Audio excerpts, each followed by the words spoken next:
आश्चर्य होतं.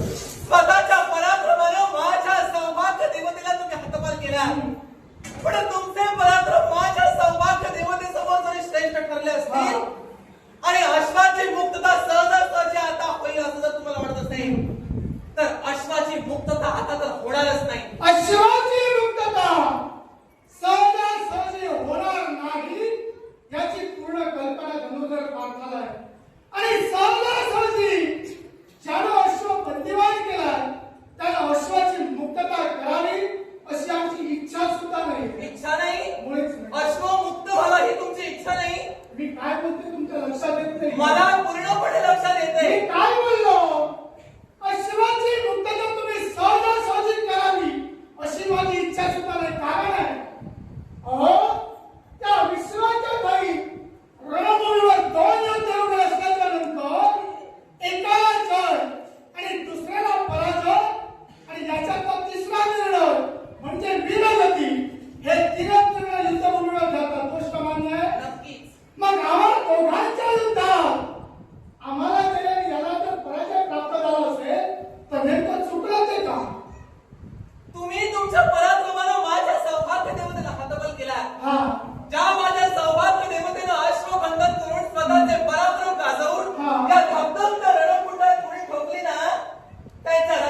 कसा म्हणला हे विचारलं नाही. मी काय म्हणाले, मग मी माझा अधिकार काय यापेक्षा तुमचं असं मत आहे की साध्याचा अधिकार नाही उभे राहण्याचा. मी असं म्हटलं नाही. तुम्ही नेमका मग हा मुद्दा तुम्ही का उपस्थित केला? कोणत्या अधिकारानं उभा राहिला? मी एका नवऱ्याची बायको आहे. बस हे जवळ मला. तर माझ्या मला नवऱ्याला हे जवळ. तुम्ही एका नवऱ्याची बायको म्हणून इथं आला. या गोष्टीवर तुम्ही ठाम आहात? नक्कीच. अगदी ठाम आहात. होय ना? मग नवरा जर भयात पडला असेल तर पत्नीला नवऱ्याला सहकार्य करणं हा शास्त्राला आहे की नाही? हो, मी माझ्या नवऱ्याला सहकार्यच करते. माझे सौभाग्याचे देवता तिथं हतबल झाले, पण ते बेसावत असताना, कारण तुम्हाला सवयच आहे, कारण आतापर्यंत 18 दिवसीय महाभारत जेव्हा घडलं ना, त्यावेळी सुद्धा बेसावतावर तुम्ही असेच वार करून त्यांचा घात केला. माझा नवरा जर बेसावत आहे तर सावध म्हणून सारथी त्यांची बायको इथं उपस्थित आहे. मी बेसावत नाही. माझ्या नवऱ्याचं रक्षण करून हाती शस्त्र घेण्यासाठी मी उभी राहिली. काय चुकलं माझं? बेसावध हा तुमचा नवरा आहे असं तुम्ही म्हणता. हो, हा जर बेसावध असता आणि बेसावधावर जर मला वाद करायचा असता तर तुम्हाला रथावरून खाली उतरू सुद्धा मी दिलं नसतं. माझा नवरा आता या क्षणी हतबल झालाय. त्यांना मूर्छा आली आहे. त्यांचं मनस्वास्थ्य शारीरिक स्वास्थ्य बिघडलंय. त्यांना सहाय्य करण्यासाठी मी रडत उभं आहे. तुमचं काय म्हणणं आहे पुढे? माझं म्हणणं काहीच नाहीये. मी जर रथाचा सारथी, मी तर रथाचा रथी आहे. हा. मी तर योद्धा आहे आणि योद्धा म्हटल्याच्या नंतर माझ्या समोर वीर एवढे नाही तर विराटकडे एवढे प्रत्येकाला चीत करून अश्वाची मुक्तता करणं या उद्देशानं मात्र मी मग तुम्ही जर या उद्देशाने आले असाल तर धनुधरी पार हा याज्ञिक अश्व तुम्ही आरंभीला आहात. मगापासून हा याज्ञिक अश्व का आरंभीला गेला हे मला कळलं. पण आता मी तुम्हाला विचारते, हा अश्वमेध यज्ञ करण्याची आवश्यकता तुम्हाला का म्हणून भासली? याला कारण आहे. 18 दिवसीय महाभारत युद्ध घडलं. कौरव आणि पांडव दोघांचा वाद. पण या दोघांच्या वादात कौरव पक्षाकडून अनेक राज्य होती. त्याप्रमाणे पांडव पक्षाकडून सुद्धा अनेक राज्य होती. काही राज्य ही स्थिर राहिली, ना कौरवांच्या बाजूनं ना पांडवांच्या बाजूनं. आणि अशात कौरव आणि पांडव दोघांचाही 18 दिवसीय संग्राम घडला गेला. नक्कीच. या 18 दिवसीय रणसंग्रामात आप्तस्वकीय मारले गेले. आप्तस्वकीय मारले गेल्याच्या नंतर त्या पापाच्या पापच झालं आम्ही पांडवांनी करावं. आणि हे पांडवांनी कोणत्या तऱ्हेनं करावं असेल तर अश्वमेध यज्ञ. दुसरा हेतू अश्वमेध यज्ञ म्हटल्याच्या नंतर अश्व हा पृथ्वी दिग्विजयासाठी सोडला जातो. पृथ्वी दिग्विजय याचा अर्थ काय तर अश्व हस्तिनापुरातून बाहेर पडल्याच्या नंतर तो ज्या राज्यात जाईल त्या राज्यातील राजकारण्यानं स्वतःचे पराक्रम सिद्ध करण्यासाठी एक तर त्या अश्वाला बंदिवान करावं, नपेक्षा तलवार खंडणी सहित पांडवांच्या धर्मकार्यात पांडवांना सहकार्य करावं. अर्थात तुमच्या राज्यात अश्वाला तुम्ही तो अश्व बंदिवान केला, मग त्या अश्वाची मुक्तता करणं आम्हा पांडवांना क्रमप्राप्त नव्हे तर कर्मप्राप्त आहे. आणि त्या उद्देशानं तुमच्या राज्यापर्यंत आम्ही आलो. अश्वमेध करण्यामागचे 2 उद्देश. पहिला उद्देश समस्त पृथ्वी एका छत्राखाली घेऊन येणं आणि दुसरा उद्देश म्हणजे पापशालन, गोत्र हत्येचं पापशालन व्हावं. याच्यासाठी त्या 2 कारणासाठी हा अश्वमेध सांगितलं. 18 दिवसीय महाभारतीय युद्धात तुम्ही अधर्म केला. घडला असेल म्हणजे तुम्ही अधर्मी आहात. काय युद्धभूमीवर धर्म अधर्म कधी पाहिला जात नाही. हा? दुसरी गोष्ट युद्धभूमीवर जर धर्म अधर्म पाहिलं जात नाही तर तुमच्या मतानं तुम्ही केलेला अधर्म असं ठरवून वापस चालण्यासाठी अश्वमेध यज्ञ तुम्ही करताय. युद्धभूमीवर धर्म अधर्म पाहिलं जात नाही तर त्या गोष्टीचा विचार करून आता अश्वमेध यज्ञ का करायचा? पापशालन गोत्र हत्या. हा? गोत्र हत्यांच्याकडून झाली. मी धर्माधर्म पाहिला जाते असं कारण आहे. पांडव हे धर्माच्याच बाजूला लढत होते.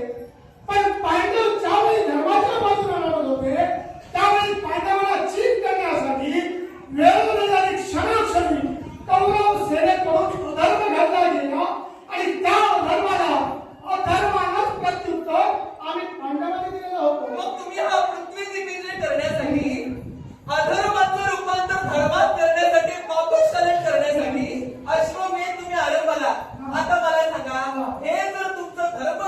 आहे असं जर तुम्ही म्हणतात तर या धर्मकार्याची सुरुवात तुम्ही अधर्मानच कशी काय केली? आपलं बोलणं तुम्ही स्पष्ट करू शकता? मला सांगा, या अश्वमेध यज्ञासाठी जो शामकर्ण वाघ तुम्ही आणला, जो सोडिला, तो तुमच्या मालकीचा आहे? आमच्या मालकीचा नाही. चोरून आणला का तुम्ही? मेघवर्णानो, मायावी विद्येचा उपयोग करून राजे यवनाश्व यांचा अश्व शाळेतला तो अश्व आहे. तो अश्व ज्यावेळी सरोवराच्या ठिकाणी पाणी पिण्यासाठी गेला त्यावेळी मायावी विद्येचा उपयोग करून त्याला तो अश्व उचलून घेऊन आला.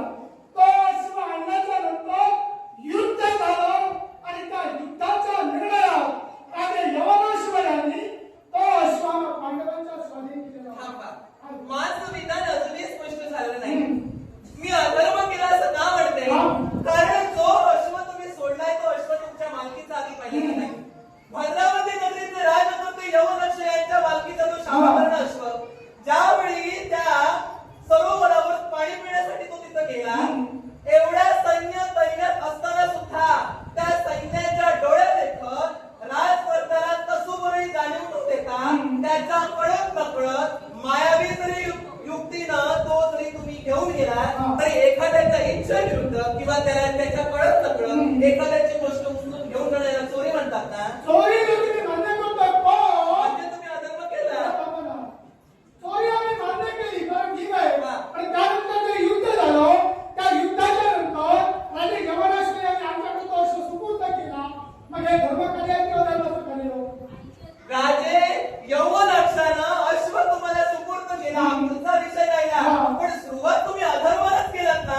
अधर्मानं नव्हे, मायावी विद्येनं सुरुवात केली. मायावी विद्येचं कारण घेऊन तुम्ही अधर्म तुम्ही तुमचा नाकारू नका. आम्ही आमचा अधर्म करायला गेलो.